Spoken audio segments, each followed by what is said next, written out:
What made you want to write a book about Leonardo da Vinci and his work, especially for kids? What made me want to write this was I got a fabulous invitation from a really fabulous editor named Judith Cressy.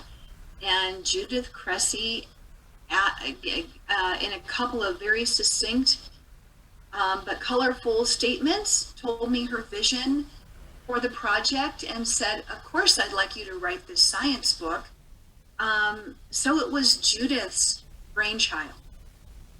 Wow, that's amazing. And I was just going to ask if it was difficult for you to write a children's book.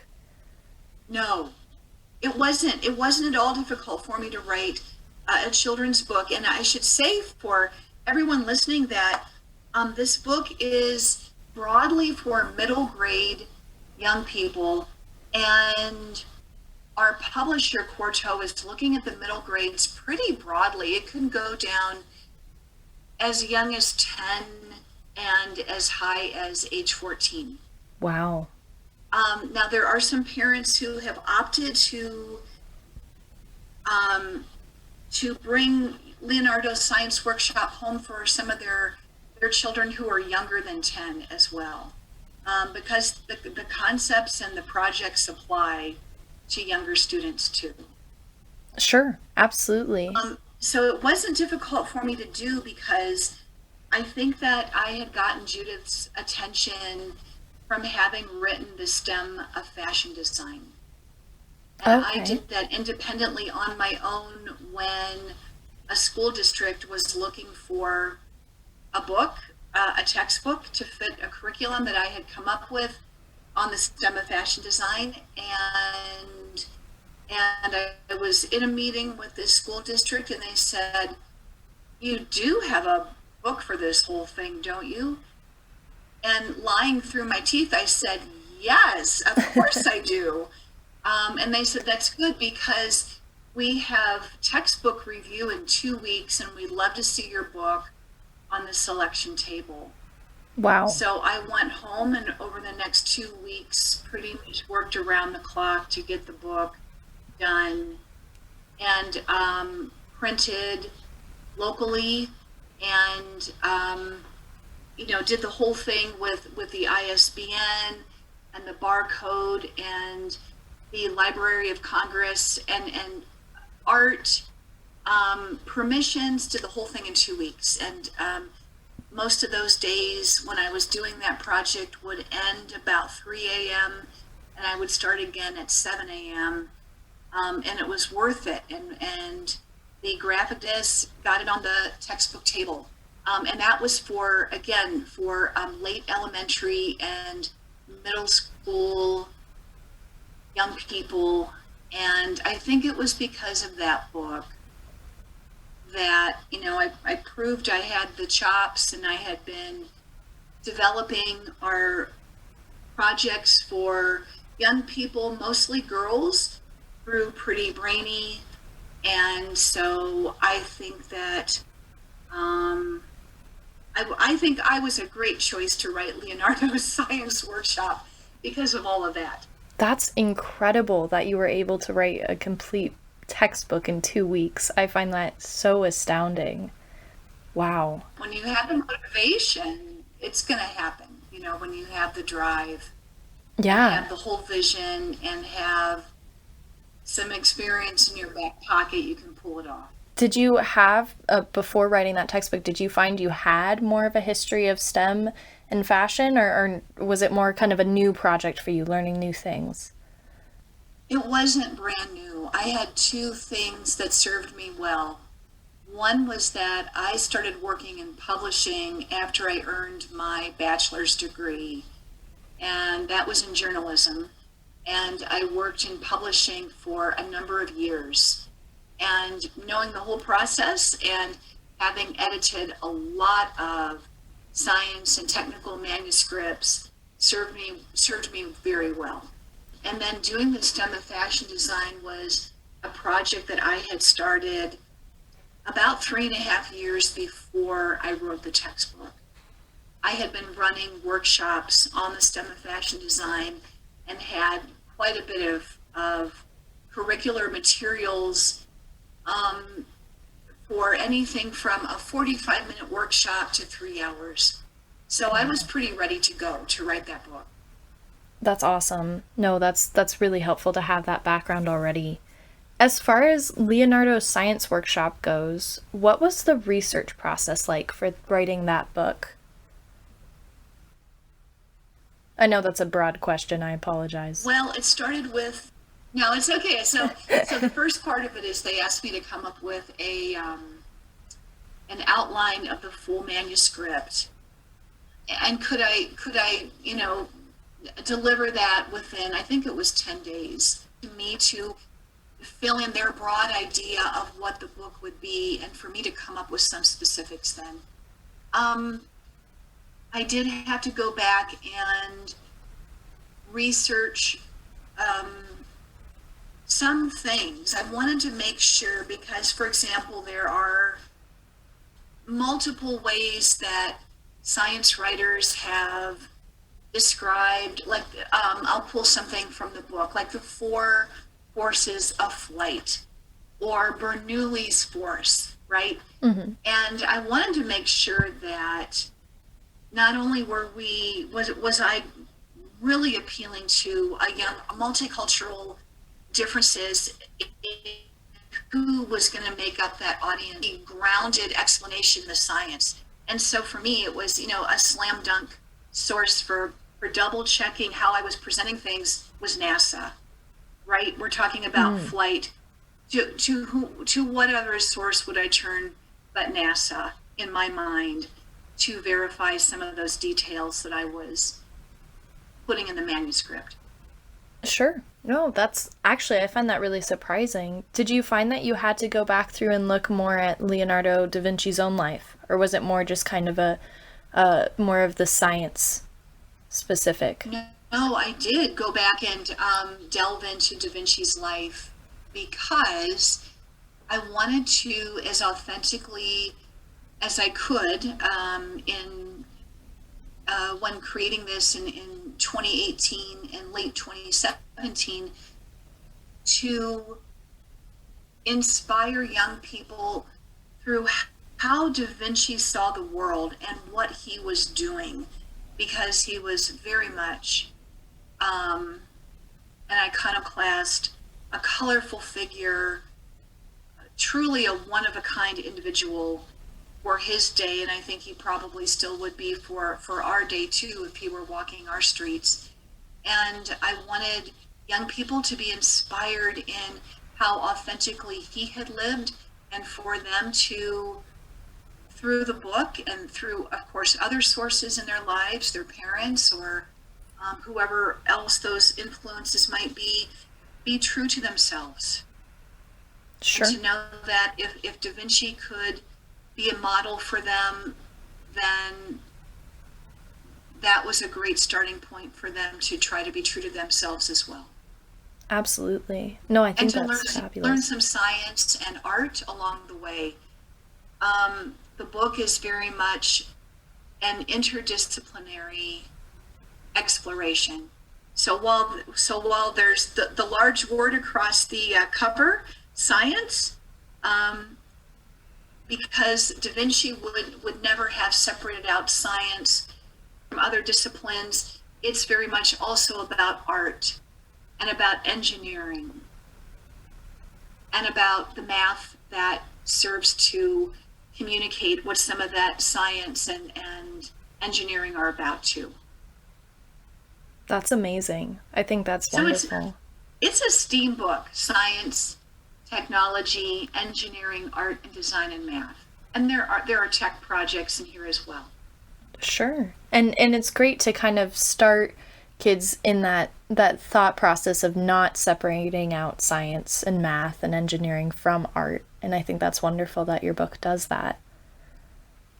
Rhode Island School of Design definitely has to be acknowledged as in the forefront of the STEAM awareness, national awareness in the United States, where they looked at what the National Science Foundation had done with STEM, and they said, wait a minute, there's a whole other cornerstone in art and design that's very much a part of the STEM lineup. Sure. No, that's wonderful. I'm glad that, yes, that we can give them credit for that. So speaking of more of kind of the art, how was the illustration process done for your book? Did you have any say in that, or is it more kind of somebody else taking the book and illustrating it for you? It was a blend. I took the photographs that illustrate the projects.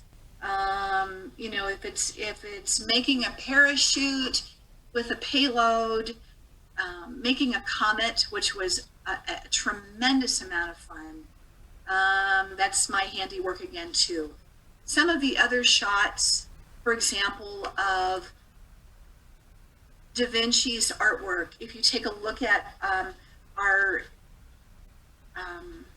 project on drawing a 3D illusion and understanding scientific perspective, and you see then accompanying that the photo of the Da Vinci's work, The Last Supper. I didn't take that photo of The Last Supper. That was some stock art that the art publisher borrowed for the project. That's nice though that you have your own photography in there and it isn't just stock images or somebody else's drawings. It adds more character to your book. I was so happy that among the young women who have been in Pretty Brainy, that when I said, hey, I need some models to show the science in this book, that there were several who came forward and said, I'll model for you. So we have girls' hands in here, and girls demonstrating drag force and other things like that. That's amazing. I'm really, really glad as well that you are able to involve Pretty Brainy in your book and just kind of give a little shout out to that as well.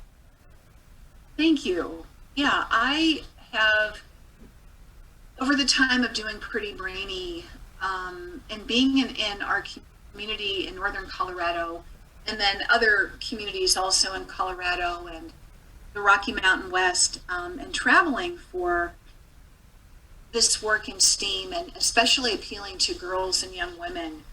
I can't help but notice that it's been gradual over time, but that more girls and young women are willing to explore seeing themselves in science, or seeing themselves as scientists or engineers, for example.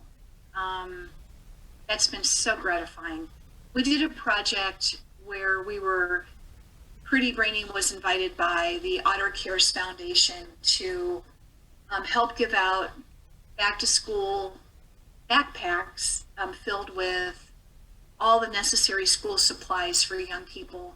And they had asked us over several years to provide some activities for kids while they were waiting to get their backpacks. And so we always had a table with a number of activities, but one was from the first year through the fourth year, I think we did this. We asked kiddos to draw a scientist.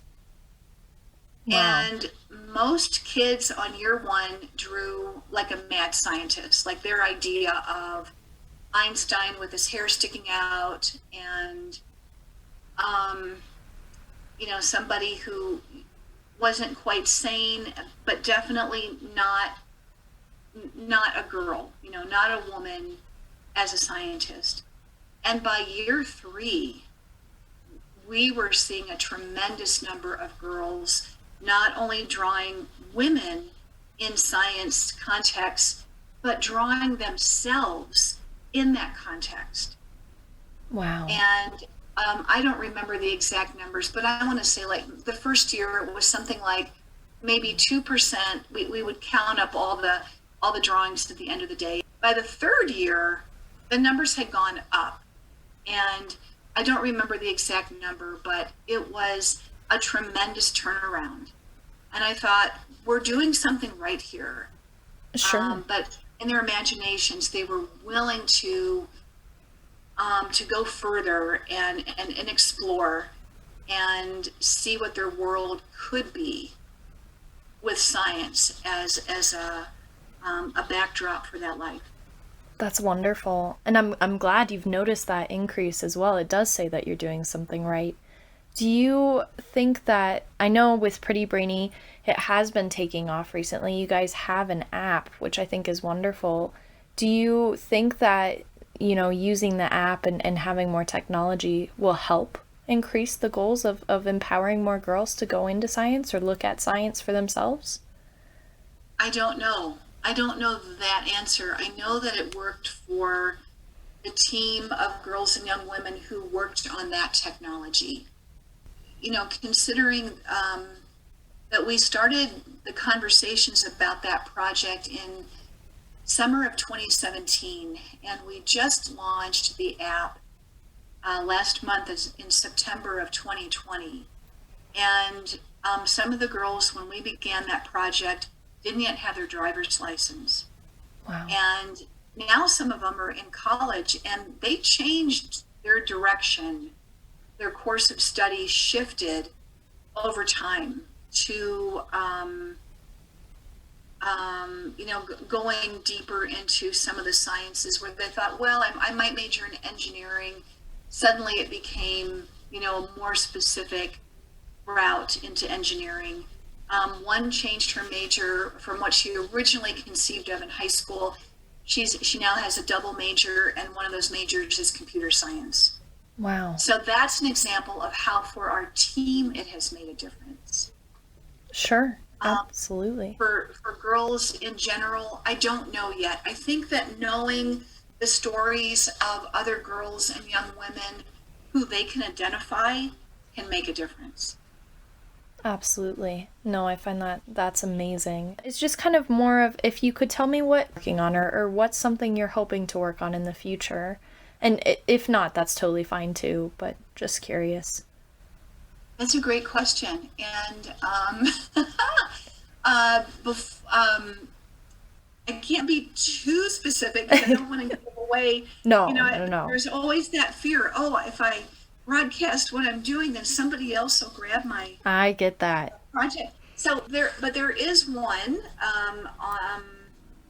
a physics book that I have for a number of years for an audience of girls and young women who would glom onto STEAM so much more if they knew more about it.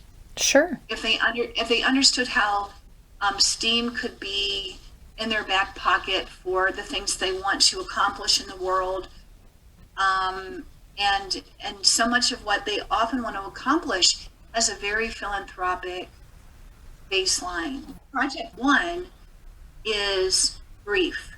I lost a couple of family members to illness, and have experienced what it is like for the human brain to be affected by grief.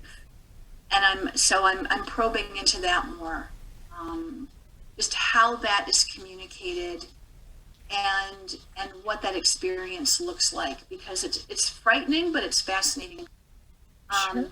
And then alongside that as well, I practice Transcendental Meditation, and it's amazing what TM does for the brain as well, and for the whole mind-body system. And how do we get more of that information into the hands of young people? Absolutely. Yeah. There are so many benefits to meditation, and that is one of those things that I don't think young people know as much about. So I find that is hopefully going to be a really rewarding project for you. I hope so too. I think it will. And then you and I can have a whole other conversation. I love it. Your next book. Let's do know. it. Well, Heidi, thank you so much for letting me take the time to interview you. I've so appreciated it. May I say one more thing? Please say whatever you like. I think what's so important for young people to know, and I started to touch on this when you asked me about Da Vinci's life, he demonstrated so well the power of experimentation and learning by doing. He was not afraid to place himself his own body and his own soul into an experiment, not knowing how it was going to turn out, and to take the risks necessary to learn what there was to learn. And I think that his greatest lessons for all of us, and certainly through Pretty Brainy, but also what I try to communicate in Leonardo's science workshop, is to let go of perfectionism and getting it right, and to be and to experiment and to explore and have that rich experience of doing just that, and to let go of what the outcomes might be.